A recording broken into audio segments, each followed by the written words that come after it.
अस्सलामुअलैकुम वरहमतुल्लाहि वबरकातुहू।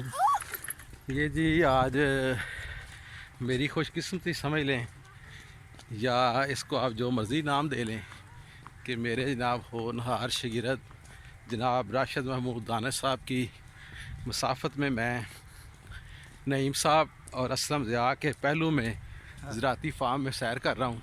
Evening walk का मज़ा ले रहा हूँ। साथ राशिद साहब की राशिद की दानिश की बातें हो रही हैं तो साफ ज़ाहिर है ये किस्मत वालों को ही मिलती हैं दानिश की बातें। जो दानिश को दानिश समझते हैं उनको ही बातें नसीब होनी हैं। तो बड़ा मज़ा आ रहा है। असलम ज़िया साहब को हमने फ़ोन किया है, वो कहते हैं मैं बाज़ार में हूँ, तनख्वाह आ गई है जबकि नईम साहब जो हैं वो साफ ज़ाहिर उनका क्लिनिक टाइम है, लेकिन बड़ा मज़ा आ रहा है। लेकिन ये जो लुत्फ़ होते हैं ना इस तरह के, ये हर बंदे को नसीब नहीं होते। ये बंदे के जो अंदर होता है ना सारा कुछ माइंड में, वो ही बंदा हासिल कर सकता है जो इस बात को समझता है। बड़ा मज़ा आ रहा है वाक़ का। और इसके अलावा एक बात ये है कि ये खुशी और मसरत ना, हाँ जी, ये लम्हात इंसान खुद क्रिएट करता है। हाँ जी, ये सब इंसान खुद क्रिएट करता है। तो हम ये जनाब वॉक कर रहे हैं इधर।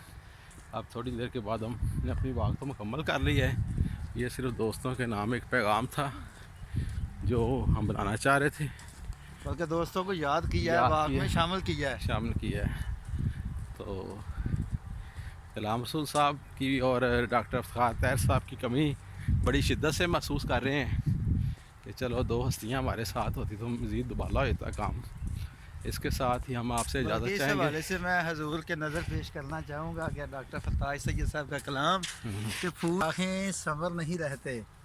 आ जी जिंदगी के मेले ने उन्होंने गल करना, बंद मर जाना तो बंद पिछों गल्लां ही रह जानियां ने। सही की आने कि फूल शाखें संवर नहीं रहते, जुल्मतों के शजर नहीं रहते, दौरे बातल में हक परस्तों की बात रहती है, सर नहीं रहते। क्या ये तो मर जाना।